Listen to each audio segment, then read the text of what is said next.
ایمان ہونا چاہیے، ایماندار ہو، ایمان کی جو تقاضے ہو ان کو پورا کرو۔ اللہ نے وعدہ کیا ہے خلافت دے گا، اور وعدہ پورا کیا اللہ نے۔ وعد اللہ الذین آمنوا منکم وعملوا الصالحات لیستخلفنہم فی الارض کما استخلف الذین من قبلہم، کہ اللہ رب العالمین نے تم میں سے ایمان والوں سے اور نیک عمل کرنے والوں سے وعدہ کر رکھا ہے کہ تمہیں زمین میں ضرور خلیفہ بنائے گا، حاکم بنائے گا، جیسا اس نے پہلے کے لوگوں کو بنایا۔ صحابہ عرب کے بدو، عرب کے جاہل تھے، اس دنیا پر حکمراں کرنے والے بن گئے۔ صرف 35 سال کے مختصر عرصے میں جب عثمان رضی اللہ تعالیٰ عنہ کی شہادت ہوئی، اس موقع پر اسلامی پرچم 35 لاکھ مربع میل پر لہرا رہا تھا۔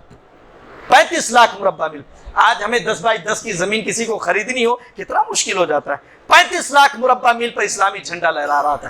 کیوں؟ انہوں نے قربانی دی تھی، آخرت کے لیے قربانی دی۔ تو حدیث میں آپ دین کو چاہو گے، دین کی طرف جاؤ گے تو دنیا ذلیل و خوار ہو کر آپ کے قدموں میں آئے گی، اور دنیا کی طرف بھاگو گے تو دنیا آپ کے آگے بھاگتی جائے گی، آپ کو دنیا ملنے والی نہیں ہے۔ اس لیے ہم نے جو اپنی خواہشات کی قربانی، مال کی بھی قربانی دینی ہے، ضرورت پڑے جان کی بھی قربانی دیں، وقت کی بھی قربانی دیں، اور اپنی جذبات کی بھی قربانی۔ وہ جذبات اگر حلال ہو اور حرام طریقے سے پورے کیے جا رہے ہو تو ان کو بھی قربانی دیں، اور اگر حرام جذبات ہو، حرام خواہشات ہو، تب تو ان کو قربانی دینی ہے۔ اور یہ جذبات پر اگر ہم چلتے رہیں، اپنی خواہشات پر چلتے رہیں، تو اللہ رب العالمین نے فرمایا ارأیت من اتخذ الہہ ہوا، کیا آپ نے اسے دیکھا جس نے اپنی خواہش کو اپنا معبود بنا لیا، اپنا رب بنا لیا، اس کی عبادت کرتا ہے۔ دیکھیں آدمی کہ کیسے میں نے اپنی خواہش کو اپنا معبود بنا لیا۔ معبود کس کو کہتے ہیں؟ جس کی اطاعت کی جائے۔ اللہ کی اطاعت کرنی ہے، ہم اپنے دل کی مان رہے ہیں، اپنی خواہش مان رہے ہیں۔ حرام کرنے کہہ رہا ہے تو حرام میں جا رہے ہیں، ربا میں سود میں ملوث ہونے کہہ رہا ہے سود میں جا رہے ہیں۔ جو غلط طریقہ دل میں آ رہا ہے ہم اسے اپنے عمل کو شریعت کے میزان پر نہیں تولتے کہ شریعت اجازت دے رہی نہیں اجازت دے رہی ہے، بس دل میں آیا کرنے کا ہم اسے کر بیٹھتے ہیں۔ لہٰذا ہمیں ضرورت ہے کہ ہم اپنے جذبات کی، اپنے خواہشات کی بھی قربانی دیں، اور جان کی بھی قربانی دیں جب بھی ضرورت پڑے۔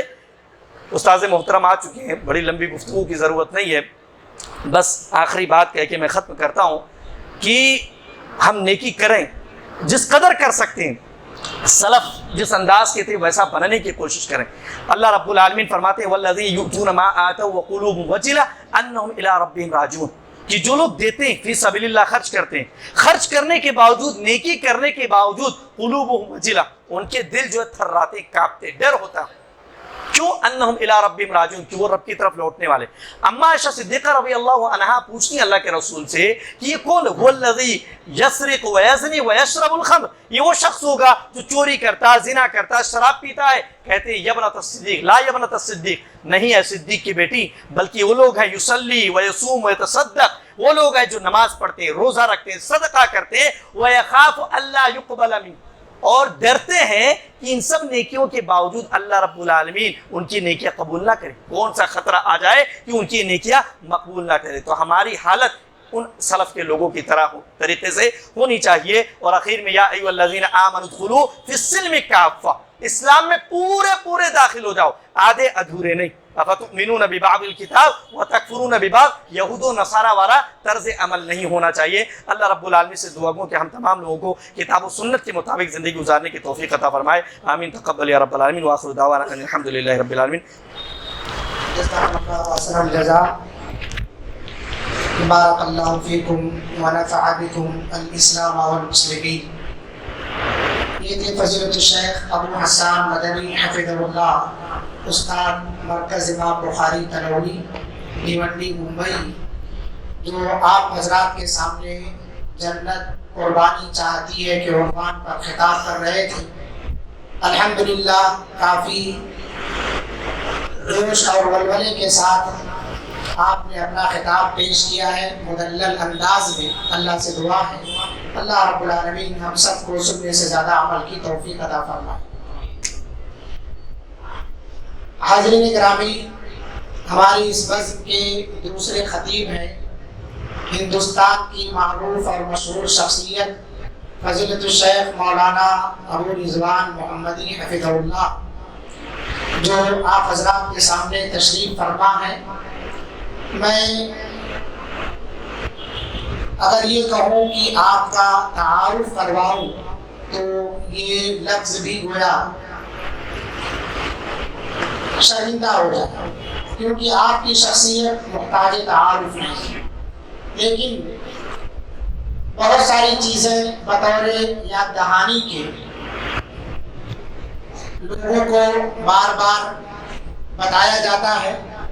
ہمارا دین، ہماری شریعت، ہمارا قرآن، حدیث، یہ سب بار بار پڑھنے پڑھانے کی چیزیں ہیں، یاد دلانے کی چیزیں ہیں۔ اور اسی طرح سے جو افراد، جو شخصیات، جو اساتذہ، مشائخ ہمارے درمیان یہ چیزیں پیش کر رہے ہیں، ان کی زندگیوں کے بارے میں بھی، ان کی گناہ جو مصروفیات ہیں ان کے بارے میں بھی ہمیں علم رہے تو باتیں سننے میں ذرا دلچسپی اور بڑھ جاتی ہے۔ اس کے لیے میں آپ ہی کے شاگرد فضیلت الشیخ مولانا خالد بشیر محمدی حفظہ اللہ کو دعوت دیتا ہوں کہ آپ آئیں اور شیخ محترم کا مختصر طور پر تعارف پیش کریں۔ فضیلت الشیخ خالد بشیر محمدی۔ السلام علیکم ورحمۃ اللہ وبرکاتہ۔ الحمد للہ وحدہ والصلاة والسلام علی من لا نبی بعدہ، اما بعد۔ زباں پہ بار الہا یہ کس کا نام آیا کہ میرے نطق نے بوسے میری زباں کے لیے۔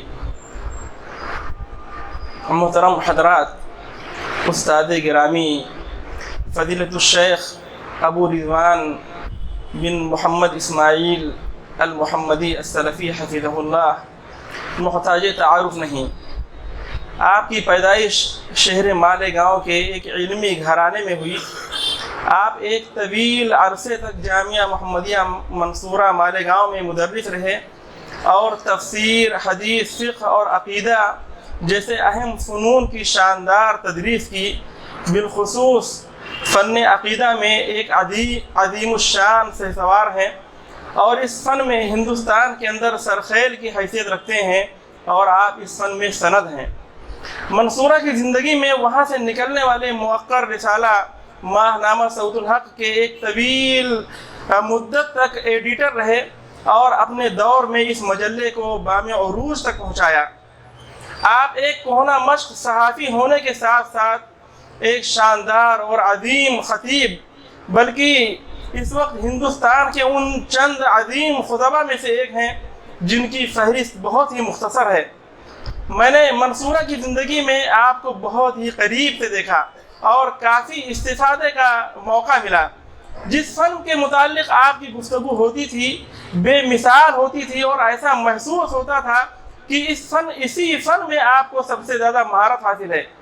ایک چیز جو خاص طور سے میں نے دیکھی وہ شیخ کی دینی اور جماعتی حمیت و غیرت ہے۔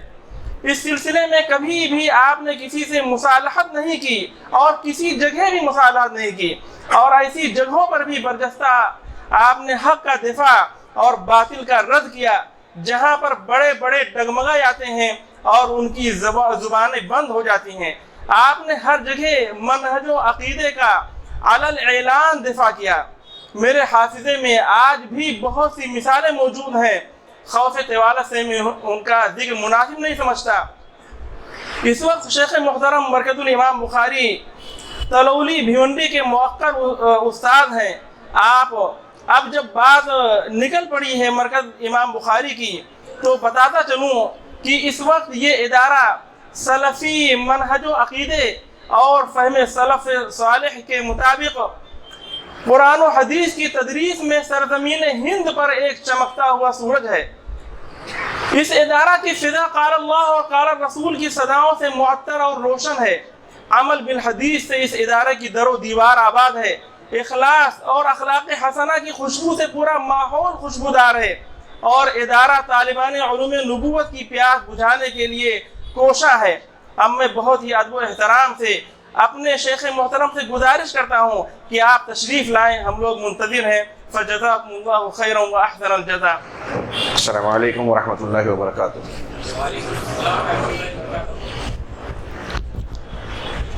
بسم اللہ الرحمن الرحیم۔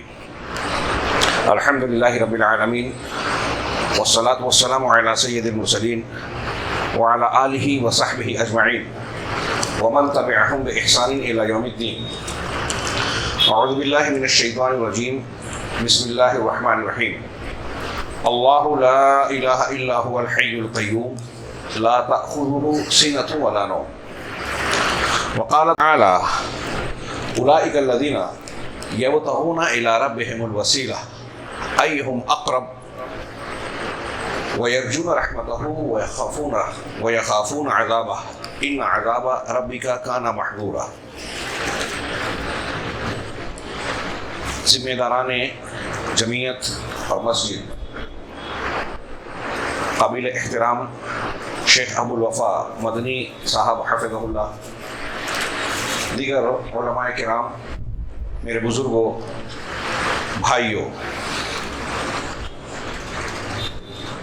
آج کا یہ پروگرام اللہ رب العالمین کی طرف سے میں اپنے لیے ایک نعمت سمجھتا ہوں. تعارف میں جو کچھ کہا گیا دل سے میں کہتا ہوں کہ اس میں کافی کچھ مبالغہ تھا. میں اپنے آپ کو اس سے بہت کمتر سمجھتا ہوں جو بیان کیا گیا.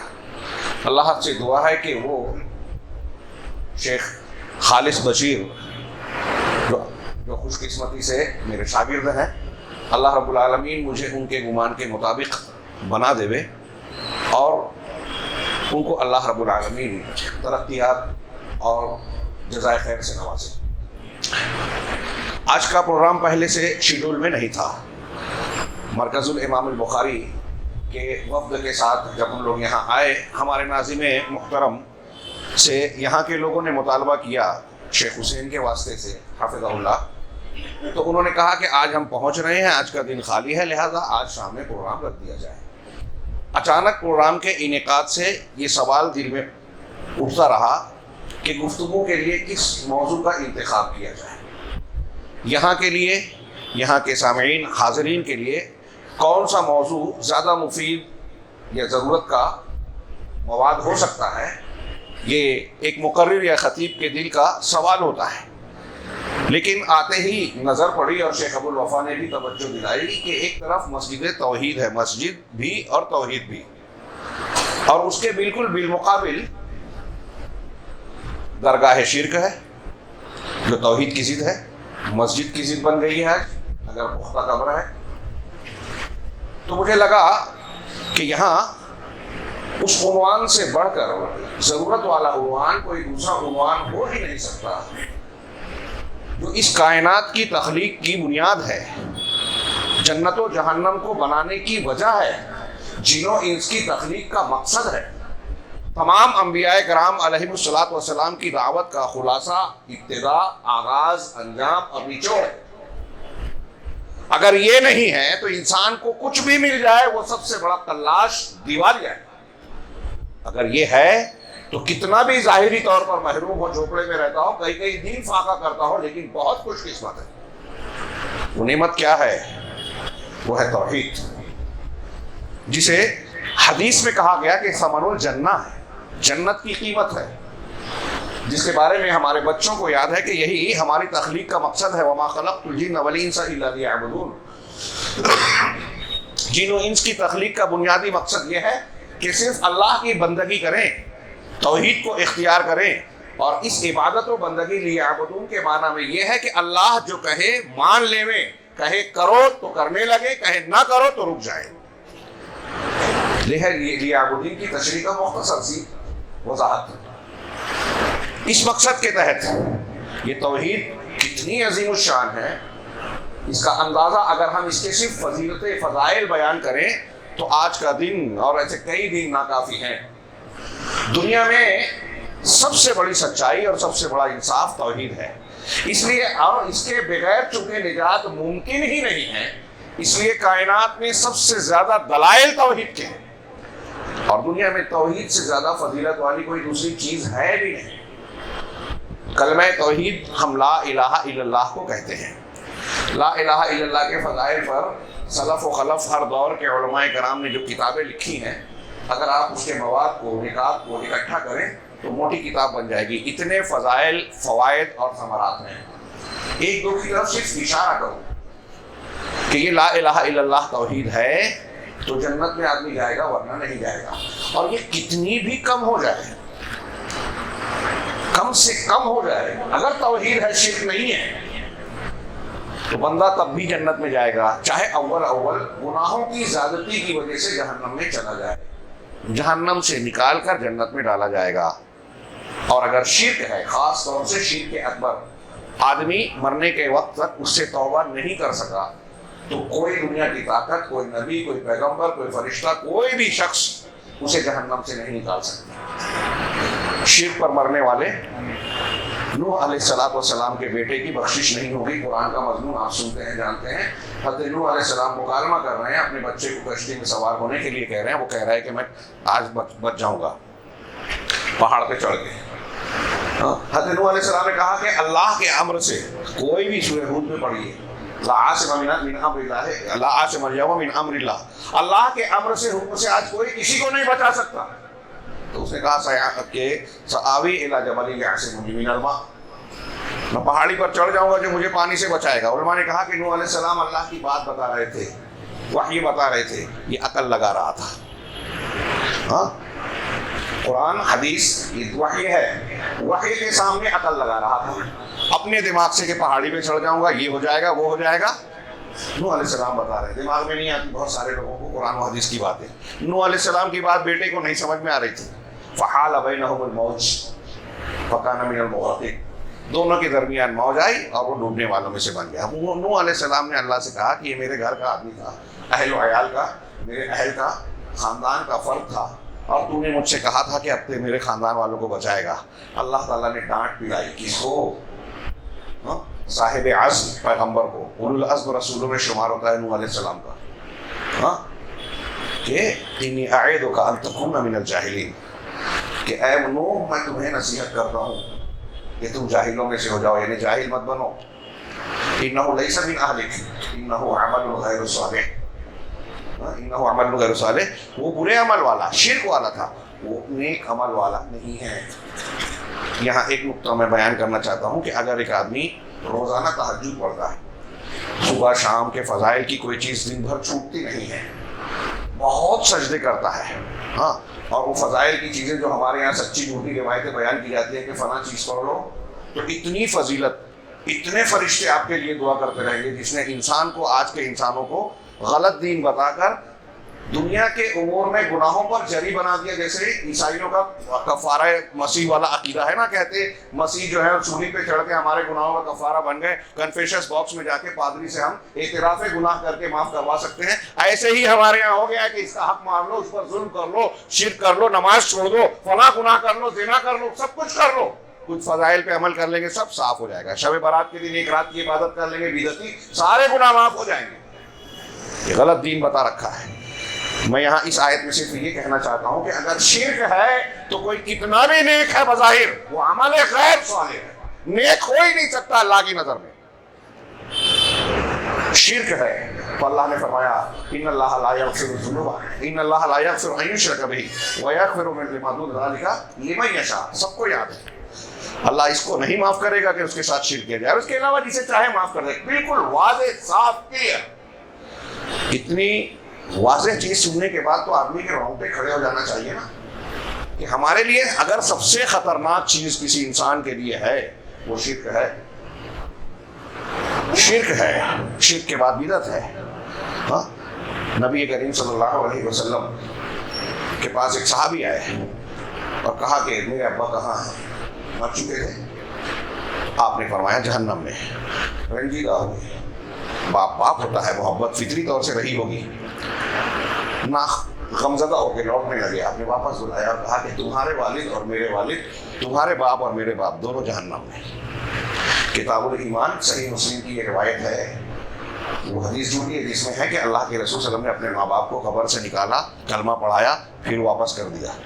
امام بہقی نے نقل کر کے بتایا، یہ من گھڑت روایت ہے، صحیح حدیث یہ ہے۔ والد کے بارے میں یہ ہے، والدہ کے بارے میں یہ ہے کہ آپ جب صحابہ کرام کے ساتھ ان کی قبر پر پہنچے رونے لگے۔ صحابہ نے پوچھا کیوں رو رہے ہیں، کس چیز نے رلایا؟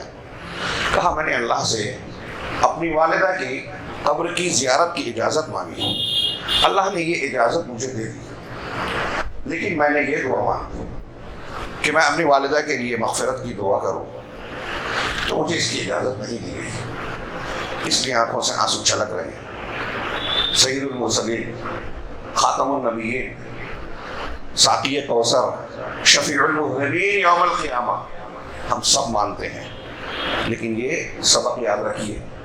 اور شاید میرے پاس وقت نہ پوچھے، میں جو بیان کرنا چاہتا ہوں اس کے لیے، اس لیے بہت ہی اختصار سے دلائل کو تفصیل سے پیش نہیں کر رہا ہوں، اشارے کر رہا ہوں. یہاں یہ غور کرنے کی بات ہے کہ آپ اپنے والدین کو جہنم سے نہیں بچا پائیں گے. آپ نے اپنے سگے چچا ابو طالب، بخاری مسلم کی صحیح روایتوں میں ہے، میں نے بہت جگہ پیش کیا، آپ نے بہت سے علماء کرام سے سنا ہوگا، پڑھا ہوگا کہ آخر وقت تک کہا کلمہ پڑھ لو، میں اللہ کے پاس اسے حجت بنا کر پیش کروں گا. ہاں، ابو جہل اور عبداللہ بن امیہ، ابن امیہ، ابو بنو امیہ کا بیٹا، یہ دونوں وہاں موجود تھے. انہوں نے کہا کہ اترغب عن ملت عبد المطلب، کہ عبد المطلب کے دین سے پھر جاؤ گے؟ آخر میں وہ کلمہ نہیں پڑھے اور کہا کہ وہ عبد المطلب کے دین پہ ہے. اور روایتوں میں ہے صحیح مسلم اور بخاری وغیرہ میں کہ اللہ ان کو اس بات کا خوف تھا کہ لوگ مجھے تانا دیں گے، آر بھی لائیں گے کہ اب باپ دادا کے دین سے ہٹ گیا، کہ باپ دادا کا دین، تعصب، قومی عصبیت اور پھر بری صحبت کے اثر کو دیکھیے کہ نبی سچے نبی ہیں. ابو طالب کو یقین تھا، اعتراف تھا کہ میرے بھتیجے سچے رسول ہیں، ان کی دعوت سچی ہے، لیکن ان چیزوں نے رکاوٹ بن کر ایمان کو قبول کرنے سے انہیں روکے رکھا اور اسی پہ موت ہو گئی. آپ نے کہا کہ ٹھیک ہے موت ہو گئی ہے، اب میں مغفرت کی دعا کروں گا. قرآن نازل ہو گیا، کیا ہے، ما کان للنبی والذین آمنوا یستغفرون للمشرکین، نبی کے لیے اور ایمان والوں کے لیے جائز نہیں ہے کہ مشرکین کے لیے مغفرت طلب کریں، ولو کانوا اولی قربا، چاہے وہ قریبی رشتہ دار ہوں. من بعد ما تبین لهم انهم اصحاب الجحیم، یہ واضح ہو جانے کے بعد کہ وہ جہنمی ہیں. سوچئے تھوڑی دیر کے لیے، اللہ کے نبی جناب محمد رسول اللہ صلی اللہ علیہ وسلم کو اپنے سگے چچا کے لیے مغفرت کی دعا کرنے سے روک دیا گیا. جو لوگ قبروں پہ ماتھے ٹیک رہے ہیں، غیر اللہ کو حاجت روا، مشکل کشا، غوث، غریب نواز اور فنا سمجھ رہے ہیں، وہ غور کریں، ہم سے ناراض مت ہو کہ نبی کریم صلی اللہ علیہ وسلم اپنے سگے چچا کو کلمہ پڑھانا چاہ رہے ہیں، کوشش کر رہے ہیں، نہیں کر سکے کیونکہ اللہ کی توفیق نہیں تھی. یہ اللہ رب العالمین کے اختیار کی بات تھی، نبی کریم صلی اللہ علیہ وسلم کو بھی نہیں تھی. تو آپ کس بوتے پر کہتے ہو کہ محمد رسول اللہ صلی اللہ علیہ وسلم مختار کل تھے؟ اگر مختار کل ہوتے تو جو چاہتے وہ ہو جاتا، اور وہ چاہتے تھے کہ ابو طالب کلمہ پڑھے، نہیں پڑھا. پھر کہا کہ میں استغفار کی دعا کروں گا، منع کر دیا گیا. اپنی والدہ کے لیے کہا کہ استغفار کی دعا کروں، اجازت نہیں ملی. صحیح روایت ہے. کتنی خطرناک چیز ہے شرک. آپ کہتے ہیں کہ میدان محشر میں سفارش اور شفاعت لے لیں گے. ہاں، مسلم شریف کی کتاب الایمان ہی میں روایت ہے. آپ نے فرمایا لکل نبی دعوت مستجابہ، ہر نبی کی ایک قبول کی جانے والی دعا ہے، ہاں، جو ان کو اسپیشل دی گئی کہ آپ مانگیے دی جائے گی. فتعجل کل نبی دعوتہ، ہر نبی نے اپنی دعا مانگ لی، جلدی کر لی، یعنی دنیا میں مانگ لی. ہاں، وَإِنِّي اخْتَبَأْتُ دعوتی، لیکن میں نے اپنی دعا کو روک لیا، ریزرو کر لیا، چھوڑ دیا. کیوں؟ شفاعۃ لامتی یوم القیامہ، تاکہ قیامت کے دن اپنی امت کی سفارش کرو. قربان جائیے جناب محمد رسول اللہ صلی اللہ علیہ وسلم کی اپنی امت کی بھلائی چاہنے کا جذبہ. دیکھیے ہم کتنا جذبہ رکھتے ہیں، کتنی محبت رکھتے ہیں رسول سے، آپ کی سنتوں سے کتنا پیار کرتے ہیں. سوچئے، ابھی نماز کی بات کہہ رہے تھے، مسجد کی حفاظت کا کام ہم کی بات کرتے ہیں، مسجد آباد نہیں کر پاتے. ہاں، اللہ کے نبی صلی اللہ علیہ وسلم نے اپنی دعا روکی. اپنے لیے ہم کو کوئی دعا مل جائے کہ مانگو ملے گی، کیا مانگیں گے؟ سوچئے تھوڑی دیر سے، اپنے دل میں جھانک کر. ہاں، رسول کریم صلی اللہ علیہ وسلم نے کہا میں نے اپنی دعا روک لی. اور پھر آخری جملہ جو میں بتانا چاہ رہا ہوں، فَهِيَ نَائِلَةٌ إِن شَاءَ اللَّهُ، ہاں، لِأُمَّتِي مِنْ أُمَّتِي مَنْ لَا يُشْرِكْ بِاللَّهِ شَيْئًا أَوْ كَمَا قَالَ، کہ یہ سفارش جو میں نے روک رکھی ہے اپنی دعا، اس کے بدلے میں میدان محشر میں مجھے شفاعت کی اجازت ملے گی، اور یہ سفارش میری امت کے ہر اس فرد کو انشاءاللہ ملے گی جس نے اللہ کے ساتھ کچھ بھی شرک نہ کیا ہو. اس کا مطلب شفاعت رسول کا حقدار بننے کے لیے ہم کو شرک سے بچنا لازم ہے. اگر شرک والا آدمی ہے تو پھر نبی کریم صلی اللہ علیہ وسلم کی اسی ارشاد سے اور بھی دلیلیں ہیں. آپ جانتے ہیں واقعہ، سیدنا ابراہیم علیہ السلام کے پاس آزر آئیں گے، بخاری میں روایت ہے، کہیں گے میں نے دنیا میں تیری بات نہیں مانی تھی، آج مانوں گا، ہاں مجھے بچا لو. اللہ حضرت ابراہیم اللہ سے التجا کریں گے کہ تو نے کہا تھا کہ مجھے رسوا نہیں کریں گے، اور یہ اس سے بڑی رسوائی کیا ہو کہ میرے باپ کا یہ معاملہ ہو جائے۔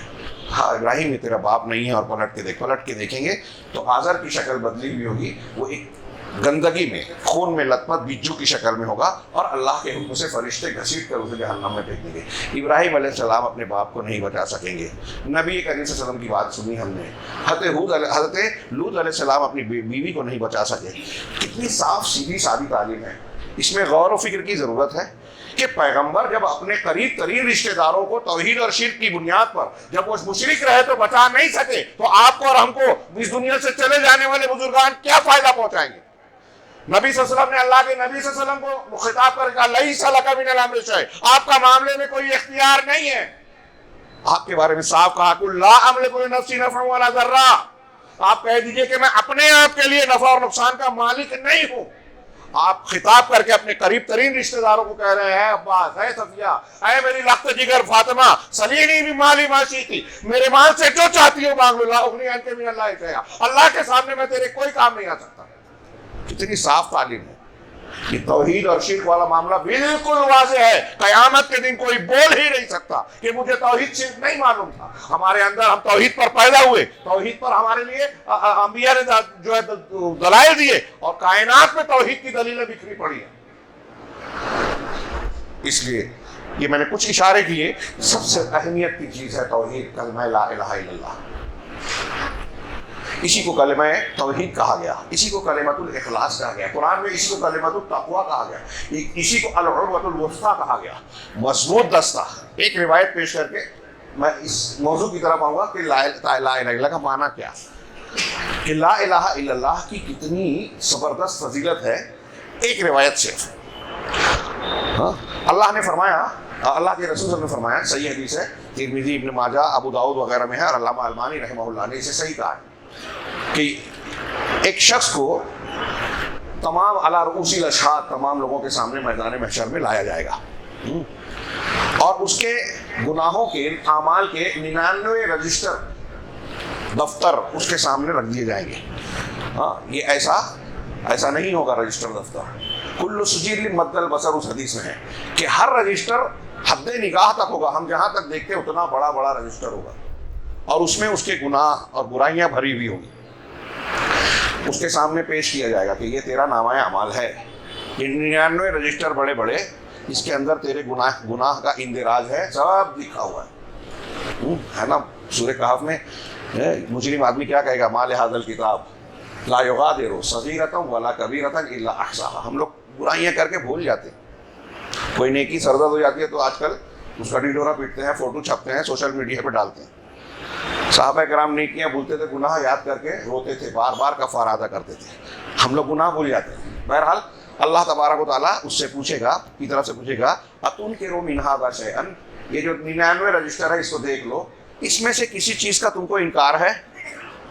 وہ کہے گا لا رب، نہیں پروردگار، سب برابر لکھا ہوا ہے، میں نے کیا ہے۔ پھر سوال کیا جائے گا، اظلمک کتبتی، کیا میرے لکھنے والے فرشتوں نے کچھ تم پر ظلم کیا ہے؟ تو آدمی ڈرا فہما رہے گا، لا یا رب، نہیں پروردگار۔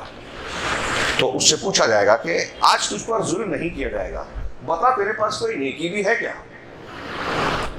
تو حدیث میں ہے فیہاب الرجل، آدمی ڈرا سہما رہے گا، کہے گا کہ نہیں کوئی نیکی ہے ہی نہیں۔ ہاں تو فتخرج بطاقہ، اس کو حدیث سے بطاقہ کہا جاتا ہے، بطاقہ رسید کو کہتے ہیں، ہے نا، کارڈ رسید چھوٹی جو، تو کہا ایک چٹ پرچی نکالی جائے گی اور کہے گا کہ یہ تیری نیکی ہے۔ تو کہے گا یا رب، ہاں ما هذه البطاقہ ما هذه السجلات، یہ چھوٹی سی پرچی ان 99 بڑے بڑے رجسٹروں کے سامنے اس کی کیا حیثیت ہے؟ تو اس سے کہا جائے گا کہ تجھ پر ظلم نہیں ہوگا، تجھے پتا ہے اس میں کیا ہے، اس میں کیا لکھا ہوا ہے؟ اس میں تمہارا یہ عمل ہے کہ تم گواہی دیتے تھے اشہد ان لا الہ الا اللہ کی، اللہ کے سوا کوئی معبود برحق نہیں ہے، اس کی گواہی دیتے تھے، یہ تمہاری نیکی ہے۔ تو اب وہ 99 رجسٹر ترازو کے ایک پلڑے میں ہوں گے اور یہ پرچی دوسرے پلڑے میں، یہ پرچی والا پلڑا بھاری ہو جائے گا، جھک جائے گا۔ لا الہ الا اللہ کا یہ وزن ہے، حضرت موسیٰ علیہ السلام سے ایک روایت اور ایک حضرت نوح علیہ السلام سے اللہ کے رسول نے بیان کی. حضرت نوح علیہ السلام نے اپنے بیٹے کو نصیحت کی اور موسیٰ علیہ السلام نے اللہ سے کلام کیا. دونوں روایتوں میں ہے. یہ موسیٰ علیہ السلام والی روایت کتاب التوحید میں شیخ محمد عبد الوہاب نے نقل کی ہے. اس میں ہے کہ اگر ساتوں آسمان اور ان میں موجود ساری چیزیں سوائے اللہ کے, ساتوں آسمان اور ان میں موجود سارے فرشتے اور چیزیں ترازو کے ایک پلڑے میں ہو, ساتوں زمین ایک پلڑے میں ہو اور دوسرے پلڑے میں لا الہ الا اللہ ہو, تو لا الہ الا اللہ کا پلڑا بھاری ہوگا. کیا وزن ہے اس توحید کا. اگر ایک آدمی زمین و آسمان زمین بھر کے گناہ لائے گا, حدیث قدسی ہے, لیکن ساتھ میں یہ خوبی اس کے اندر ہوگی کہ اس نے اللہ کے ساتھ شرک نہیں کیا ہے, تو اللہ تعالیٰ کہے گا, اللہ کے رسول نے فرمایا کہ اللہ کہے گا کہ میں اسی کے برابر جتنا گناہ بھر کے لائے گا اسی کے برابر مغفرت معافی لے کر آؤں گا. سارے گناہ معاف. توحید سے گناہ معاف ہوتے ہیں, توحید سے معاف ہوتے ہیں. اور اس کی شرک ہو تو اس سے نیکیاں مٹ جاتی ہیں. اگر ایک آدمی شرک اکبر کرے گا تو اس کے نقصانات کبھی جہنم سے نہیں نکلے گا. شرک اکبر کرے گا تو کوئی بھی نیکی کتنا بھی کروڑوں کروڑ اللہ کے راستے میں خرچ کر دے قبول نہیں ہوگی. حج, روزہ, زکوٰۃ, صدقہ, خیرات, فضائل کا بیکار. لکھ لیں, یہ صرف یہ ایک چیز جان لے آج مسلمان تو غور کرے گا, سیکھے گا کہ شرک اور توحید کسے کہتے ہیں. ہمارے یہاں ہندوستان پاکستان کا عجیب معاملہ ہے. فضائل پہ محنت ہے, حکومت اسلامیہ کی بات ہوتی ہے, دوسری باتیں ہوتی ہیں.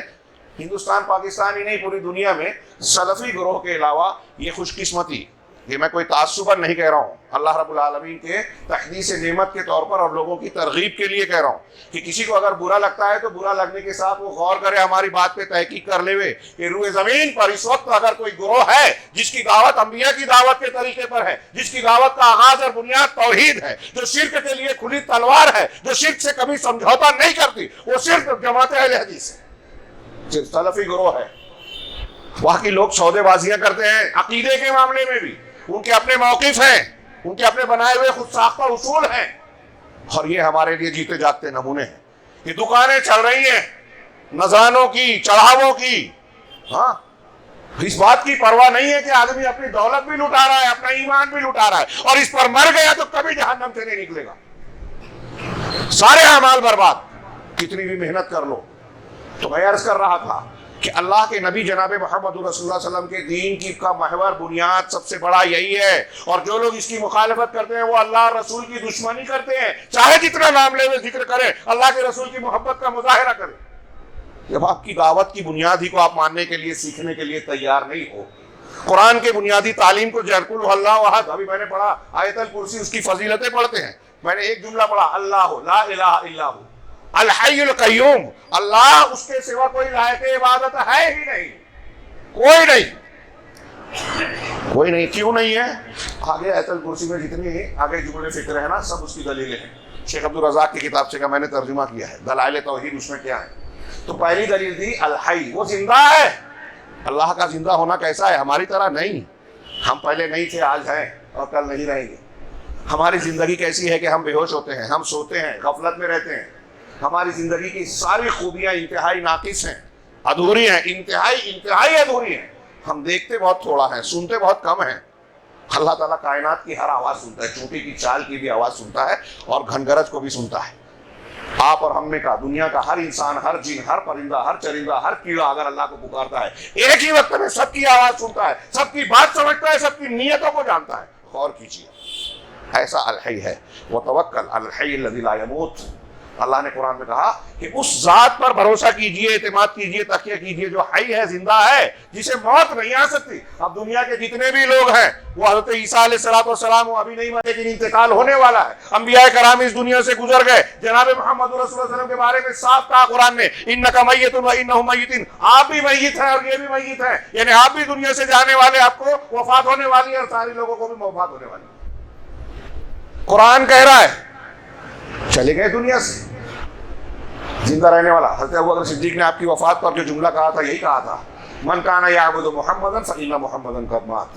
جو محمد صلی اللہ علیہ وسلم کی عبادت کرتا تھا وہ سن لے کہ محمد صلی اللہ علیہ وسلم کی وفات ہو گئی. دیکھیے عربی میں ماتا کا لفظ استعمال کیا. یہاں ہم جب یہ لفظ اللہ کے رسول کے لیے استعمال کریں گے تو ہمارے بہت سے بھائی ناراض ہوں گے, یہ گستاخی ہے کہ رسول اللہ علیہ وسلم کے لیے موت کا لفظ استعمال کیا. اگر گستاخی ہے تو قرآن میں بھی ہے. وما محمد الا رسول افإن مات او قتل انقلبتم. حضرت ابوبکر صدیق نے یہی آیت پڑھی تھی جب حضرت عمر نے کہا کہ جو کہے گا محمد صلی اللہ علیہ وسلم کی موت ہو گئی میں گردن اڑا دوں گا. یہ آیت پڑھی اور پھر یہ 2 جملے کی تقریر کی.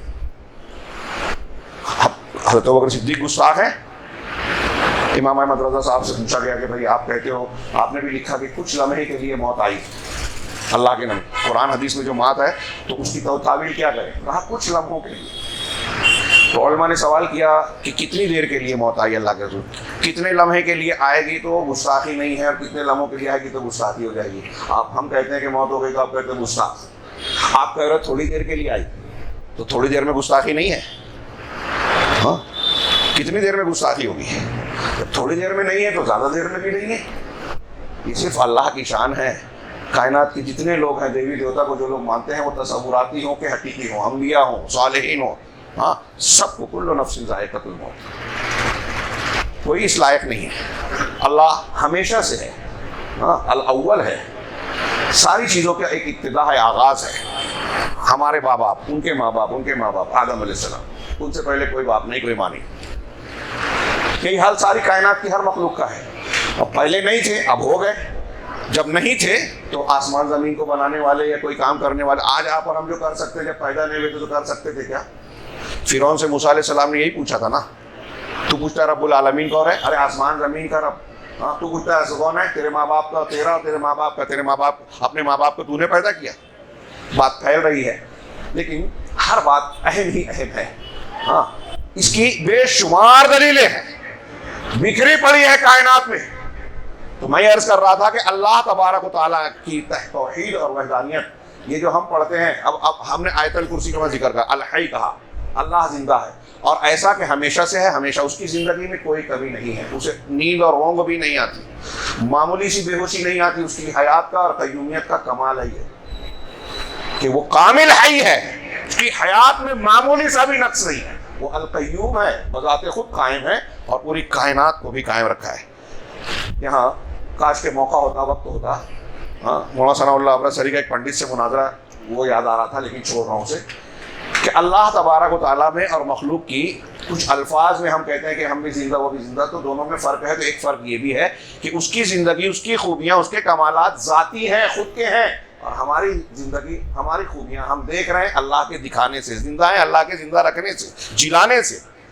جب تک وہ چاہ رہا ہے زندہ ہے, جب چاہے گا مر جائیں گے. اور پھر ناقص بھی ہے, اور وہ القیوم ہے, یعنی بذات خود قائم ہے, پوری کائنات کو سنبھالے ہوئے. پوری کائنات کو سنبھالنے کے لیے کتنی قدرت کی ضرورت ہے, کتنی کہکشائیں, گلیکسیز ہیں, سورج ہے, دنیا سے کئی لاکھ گنا سورج, سورج سے کئی کروڑ, 6 کروڑ گنا انٹارس بیٹل گیز ایک ستارہ ہے. انٹارس الگ ہے, بیٹل گیز الگ ہے, 6 کروڑ گنا بڑا. کتنے ایسے ستارے ہیں نہیں معلوم. ایک گلیکسی جو ہم کو دھوئیں کی ایک لائن دکھتی ہے, وہ ایک گلیکسی ہے جس کو اردو میں کہکشاں کہتے ہیں. کتنی کہکشائیں نہیں معلوم, نئی نئی کہکشائیں پیدا ہو رہی ہیں. ایسا 1996 کے ماہرین فلکیات کا مشاہدہ ہے. والارض خلقناها وإنا بأيدي, ہاں کہ والسماء بنيناها بأيدي وإنا لموسعون. آسمان کو ہم نے قوتوں سے بنایا, بأيدي یہاں قوت کے معنی میں, ہاں, اور اس کو کشادہ کر رہے ہیں, پھیلا رہے ہیں. یہ آج کے ماہرین فلکیات نے مشاہدہ کیا. کتنی بڑی کائنات ہے, کتنا زبردست ہے. اور رب العالمین قیامت کے دن 7 آسمانوں کو اپنے داہنے ہاتھ میں لپیٹے گا. زمین مٹھی میں ہوگی. والارض جمیعا قبضتہ یوم القیامہ والسماوات مطویات بیمینہ. پوری زمین اللہ کی مٹھی میں ہوگی اور پورے 7 آسمان اللہ دائنے ہاتھ میں لپیٹے گا اور کہے گا این انا الملک, میں ہوں بادشاہ. این ملوک الارض, زمین کے بادشاہ کہاں ہیں؟ این المتکبرون, تکبر کرنے والے کہاں ہیں؟ ظالم و جابر لوگ کہاں ہیں؟ آج صرف میرا حکم چلے گا. کیسی شان ہے رب العالمین کی, اور ان کو پوجا جا رہا ہے. جن کو کیوں پوج رہے ہو؟ یہ حی ہے, قیوم ہے؟ نہیں, کوئی نہیں ہے. آیت الکرسی کی فضیلت قرآن کی سب سے عظیم آیت اس لیے ہے کہ اس میں پورا کا پورا جس طرح توحید بیان کی گئی کسی میں نہیں.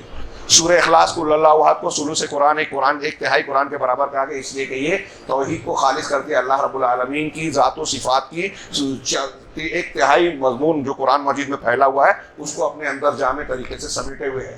قل یا ایھا الکافرون, اس کو دوسری سورۃ الاخلاص کہا جاتا ہے کہ اس میں بندے کی طرف سے یہ کہا گیا کہ جس کی مشرکین عبادت کرتے میں نہیں کرتا, یہ اخلاص فی العمل ہے, وہ اخلاص فی العلم ہے. اخلاص توحید سورہ قل اللہ احد اور یہ اخلاص فی العمل ہے. اور جس میں توحید، جس آیت میں، جس صورت میں توحید کا جتنا جامع مضمون ہے اتنی زیادہ فضیلت ہے. ہم لوگ پڑھتے ہیں کہ آپ نے صبح اور شام لا الہ الا اللہ وحدہ لا شریک لہ لہ الملک و لہ الحمد وہو علی کل شیء قدیر 10 مرتبہ پڑھا تو ایک غلام آزاد کرنے کا ثواب، اتنی نیکی ہے، اتنا ثواب. 100 مرتبہ پڑھا تو 10 غلام آزاد کرنے کا ثواب، 100 نیکیاں ملے گی، 100 گناہ معاف ہوں گے. اس دن شیطان اس انسان کے جسم میں داخل نہیں ہوگا. اور اس سے زیادہ فضیلت والا اللہ کے نزدیک محبوب کوئی بندہ نہیں ہوگا جس نے 100 مرتبہ کہا، سوائے اس کے جو اس سے زیادہ مرتبہ کہے. اور عرفہ کی سب سے بہترین دعا لا الہ الا اللہ وحدہ لا شریک لہ، اسی کو کہا گیا. یہ لا الہ الا اللہ کے کلمے کی یہ فضیلت کیوں ہے؟ اس لیے کہ اس میں توحید ہے. اب ہم توحید کو کے کلمے کو پڑھیں اور شرک بھی کریں. ہاں وقت بہت کم ہے، اس لیے میں اس تفصیل کو چھوڑ کے اس میں آ رہا ہوں کہ لا الہ الا اللہ کی اتنی فضیلت ہے، اتنی ضرورت ہے. اس کی اہمیت ایک ٹاپک ہے، اس کی ضرورت 2 ٹاپک ہے، اس کے فضائل و ثمرات ایک ٹاپک ہے، اس کا معنی اور مفہوم ایک ٹاپک ہے، اس کی شرائط، یہ سیکھنا فرض ہے. یہاں یہ بھی کہہ دوں، ہم میں کا کوئی مرد ہو، مجھے نہیں پتا کہ مائیں بہنیں سن رہے ہیں نہیں ہیں. ہاں خواتین اگر مائیں بہنیں سن رہی ہیں تو میں نے خطاب نہیں کیا، مجھے نہیں پتا تھا، وہ بھی سن لے. کسی عورت کے لیے بھی جائز نہیں ہے یا یہ گنجائش نہیں ہے کہ وہ توحید کو اور شرک کو نہ جانے نہ سیکھے. یہ سیکھنا فرض ہے. قیامت کے دن کوئی نہیں کہہ سکتا، بلکہ قبر میں جب دفن ہوں گے منکر نکیر 3 عقیدے کا ہی سوال کرے گا. کوئی یہ نہیں کہہ سکتا کہ میں نے مجھے نہیں پتا تو بچ جائے گا، چلو نہیں، اس کو معلوم نہیں تھا، پڑھا لکھا نہیں تھا. ہاں بلکہ فرشتے الٹا مارتے ہوئے عذاب دیتے ہوئے کہیں گے لا دريت ولا تلوت، کہ نہ تو نے جانا نہ پڑھا. جب وہ کہے گا ہاں لا ادری من ربک ما دینک، 3 سوال جو پوچھے جائیں گے، وہ کہے گا کہ ہائے مجھے نہیں معلوم. لوگوں کو کہتے ہوئے سنا تو میں نے بھی سنا. آج کل دین کے معاملے میں لوگوں کا یہی رویہ ہے. اتنے لوگ جا رہے ہیں مزار پہ، اتنے لوگ جو ہے پیر صاحب کو مان رہے ہیں، اتنے لوگ یہ عمل کر رہے ہیں، اتنے لوگ یہ بدعتی تہوار منا رہے ہیں، اتنے لوگ. تو آپ کیسے کہہ رہے ہو کہ بدعت ہے؟ آپ کیسے کہہ رہے ہو کہ یہ غلط ہے؟ لوگوں کو کہتے ہوئے سنا تو میں نے کہا. یہ خبر کا جواب ہوگا اس شخص کا، منافق اور کافر کا، کہ لوگ کہتے تھے تو میں بھی کہتا تھا. تو فرشتے اس کو جب عذاب دینا شروع کریں گے کہیں گے نہ تو نے پڑھا نہ جانا. اس کا مطلب ہر انسان کو یہ 3 سوال حل کرنا ضروری ہے، پڑھنا ضروری ہے، جاننا ضروری ہے. وَإِذَا أَخَذْنَا مِن بَنِي آدَمَ مِن ظُهُورِهِمْ سورہ اعراف کی آیت ہے، اس سے بھی یہ ثابت ہوتا ہے. اور وہ علماء، میں اکثر ذکر کرتا ہوں کہ ہمارے یہاں وہ علماء یا وہ مسلک کے لوگ، حنفی مسلک ہو، اس میں دیوبندی ہو کہ بریلوی ہو، امام مالک کی تقلید کرنے والے مالکی ہوں، حنبلی ہوں، یہ سارے لوگ اس بات پر متفق ہیں اہل حدیث سے کہ عقیدے کے معاملے میں تقلید نہیں چلے گی. امام قرطبی مالکی کہلاتے ہیں. یہ جو میں نے آیت ابھی اشارہ کیا، وَإِذَا أَخَذْنَا مِن بَنِي آدَمَ، جب آدم کی پیٹھ سے روحوں کو نکالا، پوچھا کیا میں تمہارا رب نہیں ہوں؟ سب نے کہا کیوں نہیں؟ تو کہا یہ میں نے اس لیے لیا ہے تاکہ تم قیامت کے دن یہ نہ کہہ سکو کہ ہم غافل تھے، اِنَّا كُنَّا عَنْ هَذَا غَافِلِينَ. مجھے معلوم نہیں تھا، یہ نہیں کہہ سکتے. قرآن کہہ رہا ہے، میں نہیں کہہ رہا ہوں. اور یہ بھی نہیں کہہ سکتے کہ باپ دادا شرک کرتے تھے تو ہم بھی کرنے لگے. باپ دادا یہ جاہل لوگ تھے، ان ظالموں کے گناہ کی سزا ہم کو کیوں دے رہا رب العالمین؟ یہ بھی نہیں کر سکتے. نہ باپ دادا کی تقلید کا بہانہ چلے گا، نہ جاہل ہونے کا عذر چلے گا. یہ امام قرطبی نے کہا. تو میں کیا کہہ رہا تھا کہ مقلدین کے یہاں بھی یہ بات مسلم ہے. جو لوگ تقلید کو دین میں ضروری کہتے ہیں، اللہ کے گھر میں پوری ذمہ داری سے کہہ رہا ہوں، ان کے یہاں بھی یہ درج ہے کہ عقیدے میں تقلید نہیں چلے گی. مطلب عقیدہ سب کو سیکھنا ہے. کھیت میں کام کرنے والا کسان کیوں نہ ہو، مزدوری کرنے والا مزدور کیوں نہ ہو، سائنٹسٹ ہو، پروفیسر ہو، یہ ہو وہ کوئی بھی ہو، سب کو سیکھنا ہے. گھر کی عورتیں ہوں، بچیاں ہوں، توحید سیکھیے، سیکھنا پڑے گا، ورنہ آپ دوسری جگہوں پہ ماتھا ٹیکیں گے، مر جائیں گے، سارے نیکیاں برباد، دنیا میں بھی پریشانیاں، آخرت میں بھی. اور مسلمانوں کے سارے حل ایک یہ بھی ہے کہ توحید کے فوائد میں دنیا اور آخرت کی جتنی بھلائیاں ہیں سب کی جڑ بنیاد توحید ہے. ہم جو مارے کاٹے جا رہے ہیں، پریشان حال ہیں، مسجد چھین لی گئی، بلڈوزر چل رہے ہیں گھر پہ، ہمارے خلاف قوانین بنا رہے ہیں، ہم کو استعمال کیا جا رہا ہے، ذلیل کیا جا رہا ہے، مارا جا رہا ہے. اسکولوں میں ہمارے بچوں کے ساتھ کیا سلوک ہو رہا ہے ابھی آپ دیکھ رہے ہیں ویڈیو. نفرت کی دکان لگائی گئی ہے، پھیلائی جا رہی ہے. لوگ اپنے مفادات سیدھا کرنے کے لیے ہمارا استعمال کر رہے ہیں. ہمارے نوجوانوں میں لوگوں کو ڈال کر جو ہے ہمارے منہج کے خلاف کھڑا کیا جاتا ہے، اور ہمارے نوجوان جو ہے بے وقوفی میں آ کر لاعلمی اور جہالت میں ہمارے علماء کی تنقید. ابھی میں کہہ رہا تھا کہ آج کل ہمارے یہاں ہمارے جو نوجوان ہیں، خاندانی لوگ ہیں، وہ زیادہ تر علماء کی اصلاح کرنے میں اپنا وقت لگاتے ہیں. اپنی اصلاح کس چیز کی ضرورت ہے، ہم کو اللہ ہم سے کیا پوچھے گا یہ نہیں. وہ میدان محشر میں جو اللہ کا کام ہے نا، لوگوں کے اعمال کو تولنا، یہ ہمارے لوگ کرنے لگے. جو ان کا کام ہے ہی نہیں. کیا تو وہ کام کرنے کی بات کریں گے جس کی طاقت نہیں ہے, یا وہ جو دائرے میں نہیں ہے اور اس کو دین کا نام دیں گے, سوشل میڈیا پہ سرگرم عمل ہے. ہاں, انبیاء کرام کا مشن اور طریقہ دیکھیے, اصلاح کا, اللہ کی برکتوں اور رحمتوں اور حفاظت کا نزول کا سب سے بڑا نسخہ ہے توحید. یہ کوئی مذاق نہیں ہے کہ نوح علیہ السلام 950 سال اسی کی تلقین کرتے رہے. ہو سکتا ہے یہاں کچھ لوگ کہیں کہ مولانا نے ایسے موضوع پر گفتگو کی جو ہم سنتے رہتے ہیں. ہاں, اگر آپ سنتے رہتے ہیں تو آپ کے بغل میں جو ہے اتنا پختہ شرک کا مرکز کیسے ہے؟ نبی کریم صلی اللہ علیہ وسلم نے مکہ میں کس بات کی دعوت دی, اور جب لوٹے تو کعبہ سے بتوں کو نکال دیا, 360 بتوں توڑ دیا تھا. جاء الحق وزهق الباطل ان الباطل کان زهوقا. ہم اور آپ نے اس پر کتنی محنت کی اور کتنی محنت کرتے ہیں, یہاں ساری بہادریاں دھری کی دھری رہ جاتی ہیں. شرک کے لیے تلوار بن جائیے, آپ شرک کا رد کریں گے, اللہ آپ کی حفاظت کرے گا. آپ توحید کے سپاہی بن جائیے, اللہ رب العالمین پوری نمرودیت, فرعونیت, ابو جہلیت اکٹھا ہو جائے, آپ کا پال بھی کا نہیں کر سکتے. اور اگر ہم اور آپ ہمارے صفوں میں اگر شرک پایا جاتا ہے تو ایک چوٹی سے بھی ڈرنا چاہیے کہ ہمیں نقصان پہنچا دے. یہ چھپکلی بھی ہماری جان لے سکتی ہے. یہ سب اللہ کے لشکر ہیں. اللہ کسی کو بھی ہم پر مسلط کر دے گا. یہ حکومت فلاں, وزیر اعظم فلاں, یہ ان کا شکوہ مت کیجیے. اعمالکم اموالکم, تمہارے اعمال تمہارے اموال ہیں, ہمارے اعمال ہمارے اموال ہیں. یہ جو علماء کا قول ہے یہ قرآن کی آیتوں سے مستفاد ہے. میں اصل طرف آؤں موضوع پر, اور بہت اہم ہے وہ یہ کہ آج کے اس موضوع میں میں چاہتا تھا کہ لا الہ الا اللہ ہمارے یہاں سب کہتے ہیں. ہاں, سارے لوگ اس کی فضائل بیان کرتے ہیں کہ لا الہ الا اللہ کی یہ فضیلت, اتنا اجر, اتنی مرتبہ پڑھ لیے تو یہ, صبح و شام کے اذکار میں اس کی اتنی فضیلت ہے, توحید کی یہ فضیلت ہے. شرک کو سب برا مانتے ہیں. اب جو لوگ شرک کر رہے ہیں, ابھی دین مزار کی بات میں کر رہا ہوں, شرک کر رہا ہوں, تو ہو سکتا ہے کہ اس کو ماننے والے جہاں میری آواز اگر ان کے کانوں میں پہنچ رہی ہے تو وہ غصے سے کھول رہے ہوں گے کہ یہ مولوی کون ہے, لڑا رہا ہے, غلط بات کہہ رہا ہے, ہاں ہم کو مشرک ہے, ہمارے عمل کو شرک کہہ رہا ہے. وہ شرک کر رہے ہیں لیکن مشرک کہلانا پسند نہیں کرتے. ان سے پوچھیں گے تو وہ یہ تھوڑی وہ کہیں کہ ہم شرک تھوڑی کرتے ہیں, ہم ان بزرگوں کو اللہ کے برابر تھوڑی مانتے ہیں.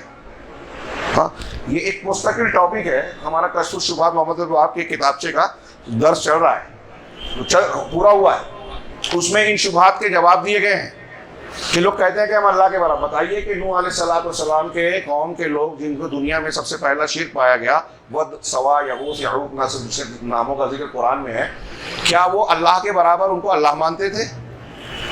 اللہ مانتے تھے؟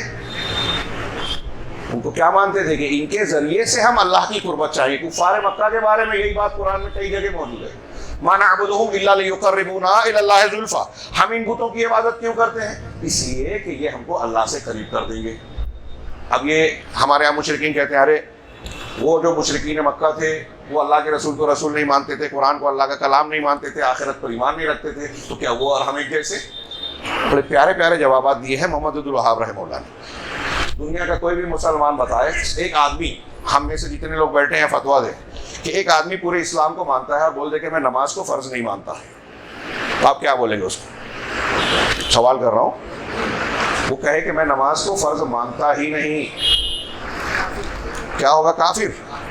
تو آپ کوئی بولے گا کہ ارے وہ قرآن کو مانتا ہے, رسول کو مانتا ہے, اللہ کو مانتا ہے, فرشتوں کو مانتا ہے, آخرت کو مانتا ہے, وہ حج کو مانتا ہے, روزے کو مانتا ہے, زکوٰۃ کو مانتا ہے, فلاں فلاں فلاں فلاں کو مانتا ہے, ذکر و اذکار کرتا ہے, توبہ استغفار کرتا ہے, اللہ کے راستے میں خرچ کرتا ہے, اور صرف نماز کا انکار کرتا ہے, تو آپ کافر.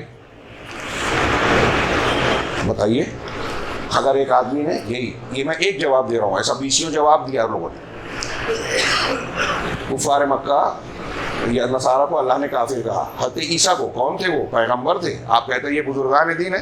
کوئی بزرگ دین دنیا کا کوئی کتنا ولی کتنا بڑا بھی ہو جائے, سارے اولیاء مل جائے, ایک نبی کے درجے کو آس پاس بھی نہیں پہنچ سکتے. وہ تو پیغمبر کو پوچھتے تھے, وسیلہ مانتے تھے, اللہ کا بیٹا بول دیا, نعوذ باللہ. اللہ نے کافر کہا. وہ اللہ کا بیٹا بنایا اللہ نے. کچھ عیسائی یہ مانتے ہیں, کچھ کہتے ہیں بیٹے تھے. آج ہمارے یہاں بریلوی کہتا ہے کہ جو مستوی عرشتہ خدا بن کر مدینے میں اتر پڑا مصطفیٰ بن کر. دونوں میں کیا فرق ہوا؟ ہاں, اللہ کی ربوبیت میں بھی یہاں شرک پایا جاتا ہے, الوہیت میں بھی, اسماء و صفات میں بھی. وقت نہیں ہے, یہ میرے ہاتھ میں ایک پرچی ہے. میں یہ کہنا چاہ رہا ہوں کہ لا الہ الا اللہ جب سیکھنا ہے, جاننا ہے, تو یہ ایک پیج کتاب التوحید شیخ محمد الوہاب کی, اس میں ایک عنوان ہے کہ باب و تفسیر توحید و شہادت اللہ الہ الا اللہ، توحید کی تفسیر اور لا الہ الا اللہ کی گواہی کی تفسیر. وقت ہے شیخ جی؟ کتنی دیر تک؟ یعنی انہوں نے یہ عنوان قائم کیا کہ لا الہ الا اللہ اور توحید دونوں ہی کی. اس کی تفسیر کیا ہے؟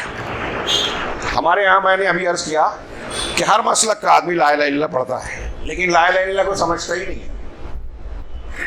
عوام چھوڑیے، ہاں عوام کی بات، یہ بات میں بعض تقریروں میں بہت تفصیل سے بیان کر چکا ہوں، صرف اشارے کروں.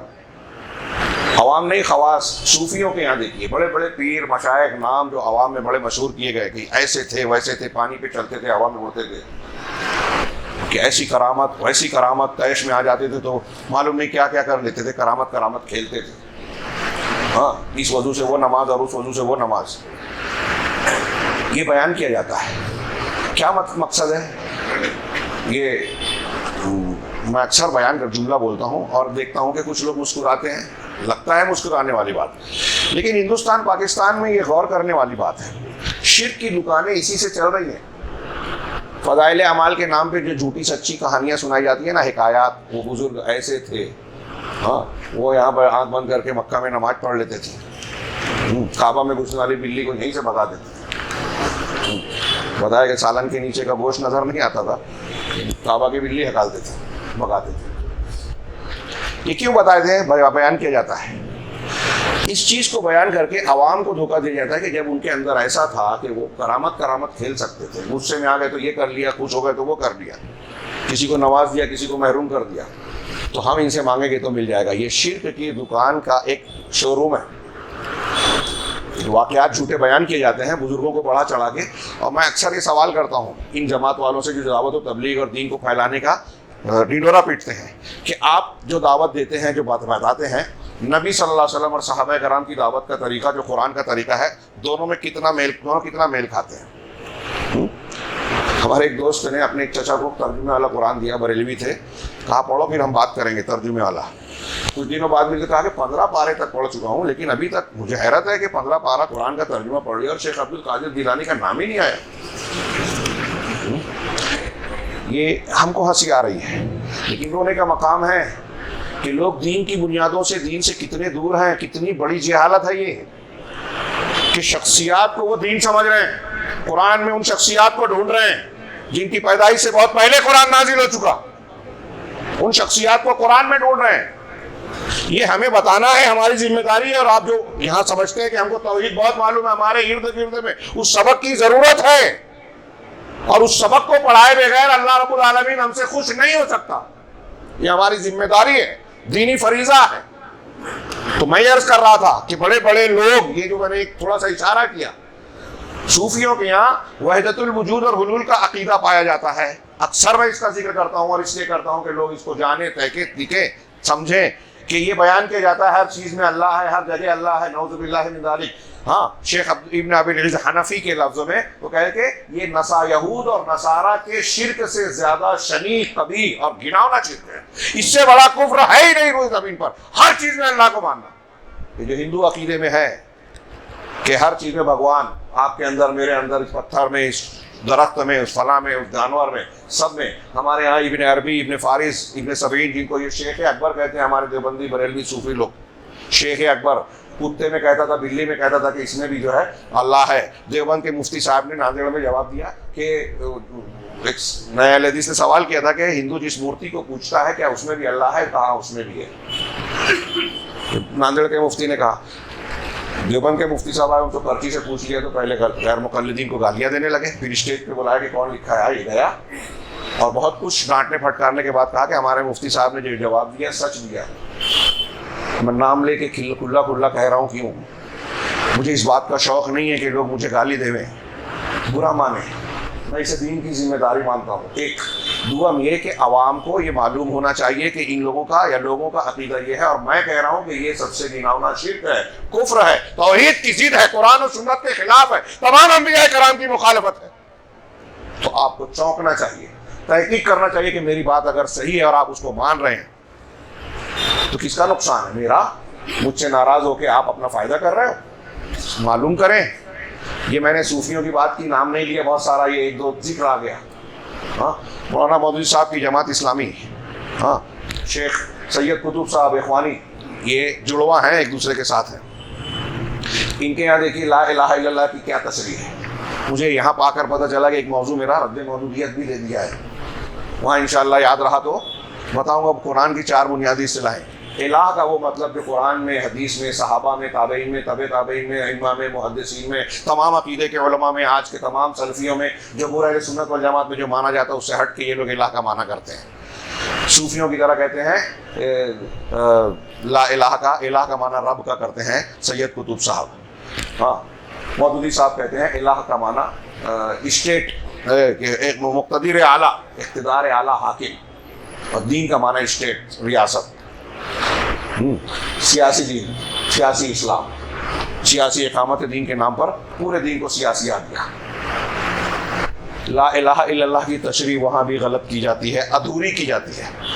لا الہ الا اللہ کا جو معنی ہم کہتے ہیں کہ کوئی معبود برحق ہے ہی نہیں، وہاں الہ کا معنی حاکم کیا جاتا ہے. وہ صحیح ہے وہ بھی، لیکن وہ توحید کا لا الہ الا اللہ کے معنی کا ایک جز ہے، پورا معنی نہیں ہے. غلط معنی بیان کرتے ہیں. میں نے یہ 2-3 مثالیں دی آپ کے ارد گرد میں جو پائے جاتے ہیں. یہاں کلمہ ہی صحیح نہیں ہے، دین کی بنیاد ہی درست نہیں ہے، تو عمارت کا کیا معاملہ ہوگا. اس لیے کتنی ضرورت ہو جاتی ہے کہ ہم خود لا الہ الا اللہ، اسلام کی بنیاد کو، اس کے معنی مفہوم کو شرائط کے ساتھ، تقاضوں کے ساتھ سیکھیں، جانیں. ہاں اور اسے جان سیکھ کر اپنے گھروں میں اگر آپ چاہتے ہیں کہ ہمارے بال بچے جہنم کی بھیانک آگ سے بچے، تو پہلا سبق یہ دینا ہے، لازماً دینا ہے. اور جب ہم نے سیکھ لیا، سمجھ لیا، تو پھر دوسروں تک پہنچانا ہے. تفسیر و لا الہ توحید کا یہ امام محمد بن عبد الوہاب رحمہ اللہ نے اس درس میں کتاب التوحید کا یہ ایک میں نے نوٹ کر لیا. ہاں 4 قرآن کی آیتیں نقل کی اور 1 حدیث نقل کی. وقت نہیں ہے، ایک آیت کے لیے بھی کم سے کم ایک تقریر والا جو اب تک ہوا ہے اتنا موقع چاہیے. لیکن میں سرسری طور سے کہوں گا اور امید کروں گا کہ آپ اس کی تفصیلی معلومات حاصل کریں، مطالعہ کریں، علماء کی مجلسوں میں بیٹھیں، ان سے استفادہ کریں. کہا پہلا کہ لا الہ الا اللہ کی تشریح کرتے ہوئے پہلی آیت انہوں نے نقل کی، اولئک الذین یبتغون الی ربہم الوسیلہ ایہم اقرب ویرجون رحمتہ ویخافون عذابہ ان عذاب ربک کان محذورا. یہ میں نے شروع میں پڑھی تھی. اللہ رب العالمین نے سورہ بنی اسرائیل، جس کو سورہ اسراء بھی کہتے ہیں، میں یہ ارشاد فرمایا کہ یہی وہ لوگ ہیں جو اپنے رب کی طرف وسیلہ تلاش کرتے ہیں کہ ان میں سے کون اللہ کے زیادہ قریب ہے. وسیلہ تلاش کرتے ہیں. اب لفظ وسیلہ آ گیا تو ہمارے ہاں اسی کی بنیاد پر شرک کی ساری دکان چمکائی جاتی ہے، وسیلہ اور شفاعت. اس وسیلے کا معنی قرآن میں 2 جگہ استعمال ہوا ہے کہ ہاں، اور ایک جگہ یا ایھا الذین آمنوا ابتغوا الی اللہ الوسیلہ، اتقوا اللہ وابتغوا الیہ الوسیلہ. تو یہ 2 جگہ ہے. دونوں جگہ آپ دیکھیں صحابہ کرام، تمام مفسرین معتبر مفسرین اہل سنت، وہ وسیلے کا معنی یہ کہتے ہیں کہ جن چیزوں کو اللہ اور رسول اللہ صلی اللہ علیہ وسلم نے شریعت میں بتایا ہے کہ یہ چیزیں اجر و ثواب کی ہیں، اللہ سے قریب کرنے والی ہیں، وہ سب وسیلے جائز وسیلے ہیں.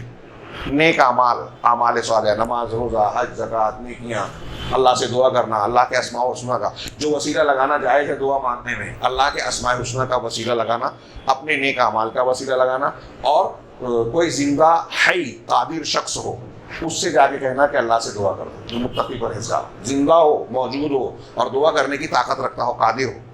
یہ شرط ہے. جیسے اللہ کے رسول سے آ کے کہا کہ ہمارا بارش نہیں ہو رہی ہے، دعا کیجیے. کارابی میں 3 لوگ غار میں پھنس گئے تو اپنے نیک اعمال کا وسیلہ لگا کے دعا مانگی. اپنے اعمال سے دعا مانگ سکتے ہو وسیلے سے، ہاں، لیکن دنیا کی بجائے آخرت مانگنا بہتر ہے. اگرچہ جائز ہے دنیا مانگنا بھی، اعمال کا وسیلہ لگا کے دعا مانگنا جائز ہے. ہاں اسی سے دھوکہ دیتے ہیں ہمارے مشرک شرک کی دکان چلانے والے کہ دیکھو، ابھی میں نے کلی بھی بیان بھی دیا تو کسی نے اس کو کاٹ کے پھیلایا کہ اللہ تعالیٰ نے کہا استعینوا بالصبر والصلاۃ، کہ نماز اور صبر سے اللہ کی مدد طلب کرو. تو عالم کہتا ہے کہ دیکھیے اللہ تعالیٰ خود فرما رہا ہے کہ نماز اور صبر سے استعانت کرو، مدد حاصل کرو. نماز اللہ ہے کیا؟ روزہ صبر اللہ ہے کیا؟ تو کہتے ہیں کہ نہیں، نماز اللہ نہیں ہے، روزہ اللہ نہیں ہے. نماز اللہ والی ہے، روزہ اللہ والا ہے. اس سے پتہ چلا کہ اللہ والی اور اللہ والے سے مدد